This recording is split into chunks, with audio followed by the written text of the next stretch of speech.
بسم اللہ الرحمن الرحیم۔ السلام علیکم۔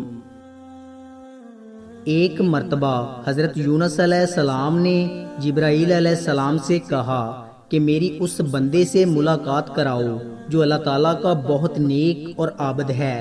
تو جبرائیل علیہ السلام ایک بندے کے پاس لے گئے جس کی دونوں ٹانگیں نہیں تھیں، اس کے دونوں ہاتھ بھی نہیں تھے، آنکھوں سے بھی اندھا تھا۔ تو جبرائیل امین کہنے لگے کہ یہ وہ بندہ ہے جس کو اللہ تعالیٰ سے سب سے زیادہ عبادت کرنے والوں میں لکھا ہے۔ تو وہ کہنے لگے آئیں اس سے کچھ بات کرتے ہیں۔ تو اس سے پوچھا گیا کہ آپ کی آنکھوں کا کیا بنا؟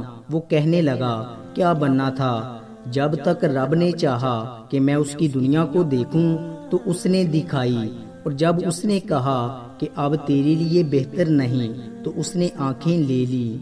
جب اس نے چاہا کہ میرے ہاتھ کام کریں اس نے دیے، جب چاہا کہ اب نہ کریں تو واپس لے لیے، جب اس نے چاہا کہ میرے پاؤں چلیں تو چلتے رہے، اور جب اس کا حکم ہوا تو اس نے روک لیے کہ اب اور نہ چلیں۔ تو جب اس نے کہا کہ ٹھیک ہے اب نہ چلیں تو ہم نے بھی کہا جیسے رب چاہتا ہے، بس بات ختم ہو گئی۔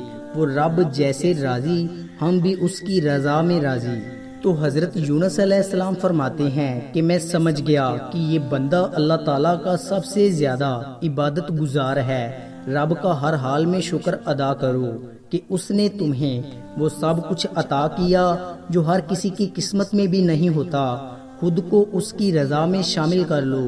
تمہاری زندگی میں آج جو کچھ بھی ہے وہ سب اللہ کی عطا ہے۔ ایک مرتبہ کسی نے حضرت علی رضی اللہ تعالیٰ عنہ سے پوچھا کہ یا علی، کوئی اگر بہن کو اپنے ماں باپ کی جائیداد سے حصہ نہ دے تو اس کو کوئی گناہ تو نہیں؟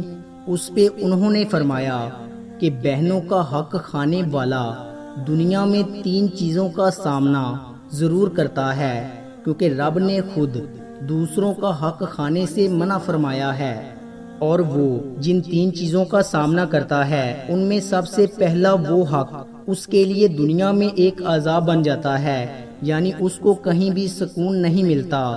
دوسرا، اس کی اولاد کبھی نیک نہیں ہوتی اور اس کے ساتھ برا سلوک کرنے لگ جاتی ہے، اور تیسرا وہ پورے زمانے کے لیے ایک عبرت بن جاتا ہے، کیونکہ اللہ تعالیٰ اس کو دنیا میں اتنا رسوا کر دیتا ہے کہ اس کا رزق جس میں رب اپنی برکت ہمیشہ کے لیے ختم کر دیتا ہے۔